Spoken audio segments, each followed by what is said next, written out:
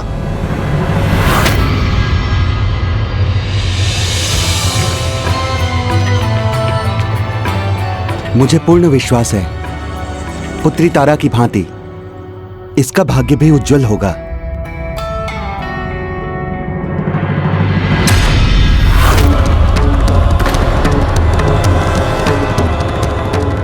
क्या बात है पुरोहित जी, कोई चिंता का कारण तो नहीं? क्षमा करिए महाराज, अशुभ घड़ी में जन्म हुआ है आपकी इस पुत्री का। यदि ये आपके राज्य में रहेगी तो हमारे राज्य में क्या पुरोहित जी? स्पष्ट कहिए। तो ये राज्य में संकट लाएगी।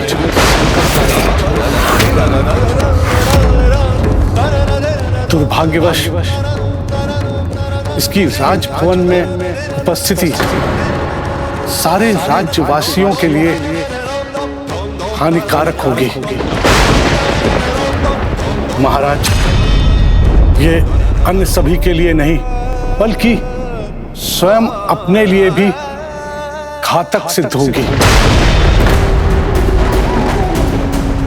क्या इस दुर्भाग्य को टालने का कोई उपाय नहीं? क्षमा कीजिए महाराज, इसका एक ही उपाय है। बताइए पुरोहित जी। आपको अपनी दूसरी पुत्री का त्याग करना होगा।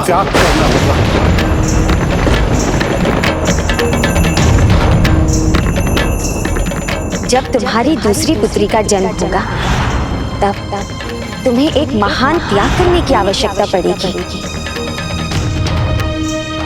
जो नियति जगत कल्याण के लिए तुमसे चाहती है, उस त्याग में संकोच मत करना।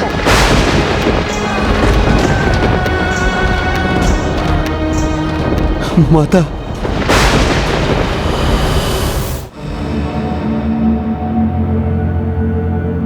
हे माता, त्याग करने से मैं कभी पीछे नहीं हटूंगा। परंतु ऐसा क्यों है मां? एक पुत्री का भाग्य ऐसा उज्जवल और दूसरी का ऐसा दुर्भाग्य, इसे स्वयं से दूर करना मेरी विवशता है मां, मेरी विवशता है। दुष्कर्मों का पाप अनेक जन्मों तक पीछा नहीं छोड़ता, वहीं एक जन्म में किया गया पुण्य अनेक जन्मों के पाप को मिटा देता है। रुक्मन को यह जन्म ही मिला था अपने सभी पापों से मुक्त होने के लिए, इसलिए रुक्मन का त्याग अनिवार्य था। अपने नवजात पुत्री का त्याग कर दिया राजा स्पर्श ने। कभी कभी धर्म का पालन कठिन निर्णय लेकर ही संभव है।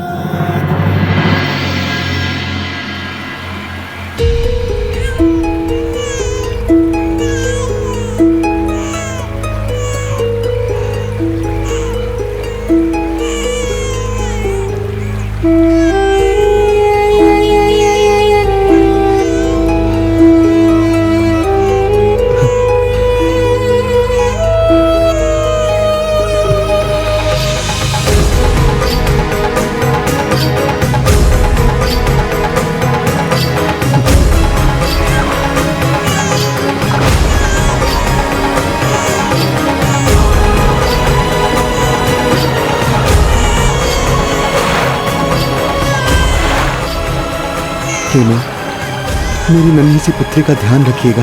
इसका जीवन अब आपकी शरण में है।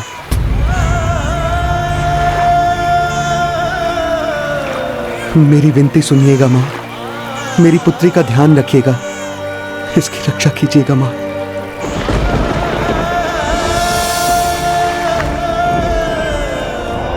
माता के दरबार में कोई भक्त सच्चे मन से प्रार्थना करे और वो स्वीकार न हो, ये तो असंभव है। तो वो टोकरी माता की कृपा से वहां पहुंच गए जहां पहुंचनी चाहिए थी।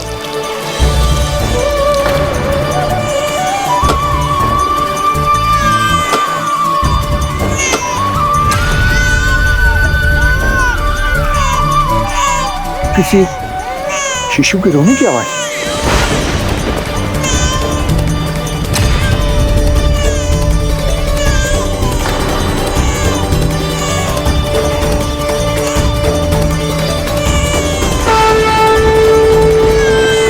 ये शिशु इस टोकरी में। लगता है देवी माँ ने हमारी सुन ली, हमारी प्रार्थना माता ने स्वीकार कर ली। ये देवी माँ की कृपा है।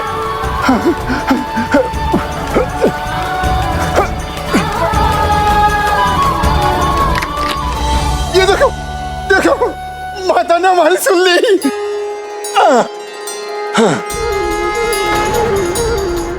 ये टोकरी कहाँ से मिली आपको? अरे पहले देखो तो इसमें क्या है, ध्यान से। अरे बैठो तो। ये देखो,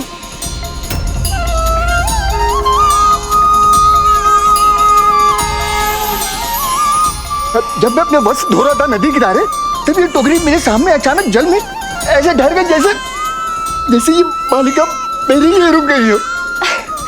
फिर तो मैं इसका नाम रुको रखूंगी।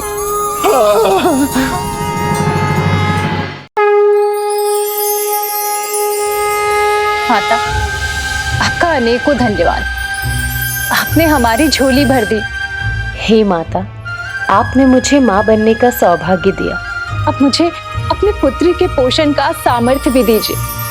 मैं इसे अपना दुख पान कराकर इसका पालन पोषण करना चाहती हूँ। माँ, बस इतनी कृपा करना कि उसके भाग का आहार उस तक पहुंच जाए। हाँ माँ, उसे कभी किसी प्रकार की कोई कमी ना हो।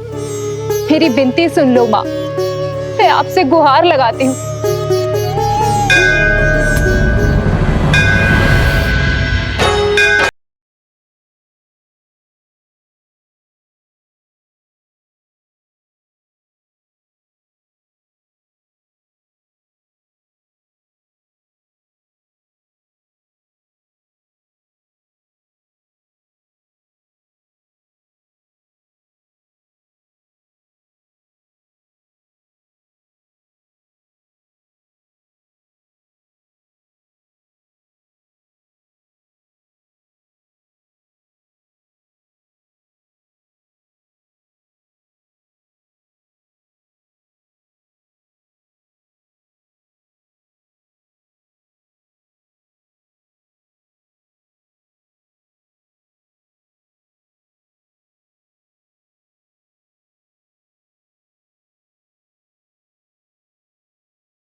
देवी माँ की कृपा से रुक्मन को माता पिता का प्रेम भी मिला, नाम भी मिला पिछले जन्म जैसा।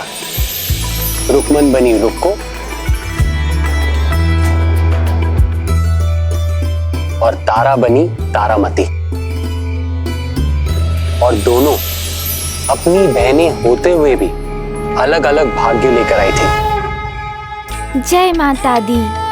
एक राजभवन में बड़ी हुई, सदा देवी माँ की सेवा में रमी हुई।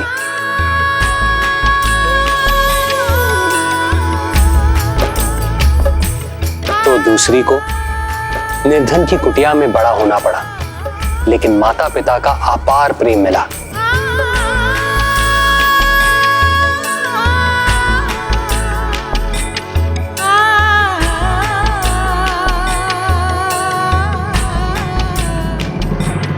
बस पुत्री, मेरा भोजन हो गया, अब तुम भी जाकर सो जाओ। पुत्री तारा, समय हो चुका है, अब तुम्हें जाकर विश्राम करना चाहिए। जी पिताजी।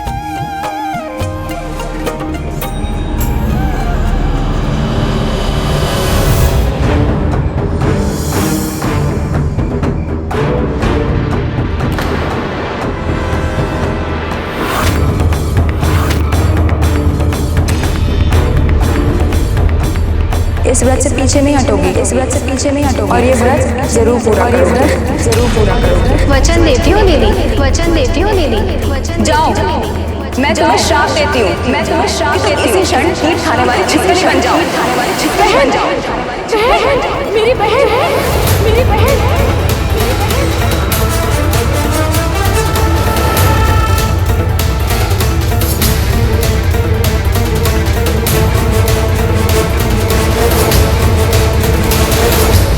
दूर होते हुए भी दोनों को एक दूसरे का आभास भी था, क्योंकि दोनों का भाग्य एक दूसरे से जुड़ा हुआ था, क्योंकि दोनों विवाह के बाद एक ही राज्य में पहुंचे, अयोध्या।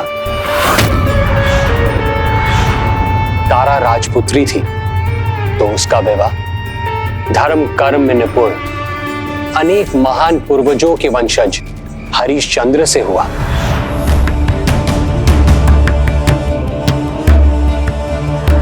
क्या ये वही राजा थे जो सत्यवादी हरिश्चंद्र के नाम से विख्यात है?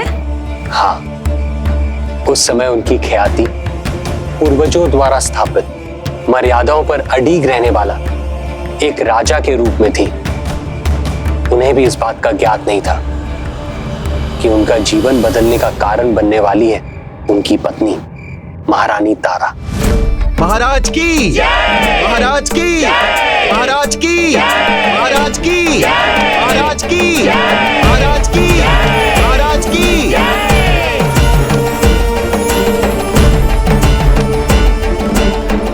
कालचक्र रुको और तारामती दोनों को वहां ले आया जहां पिछले जन्म में एक दूसरे से बिछड़ने के बाद उनका पुनर्मिलन होने वाला था। रुको का विवाह भी अयोध्या नरेश हरिश्चंद्र के राज्य में ही हुआ। महारानी तारा और रुको दोनों बहनें एक ही राज्य में रहते हुए भी एक दूसरे के परिचय से अनजान थीं।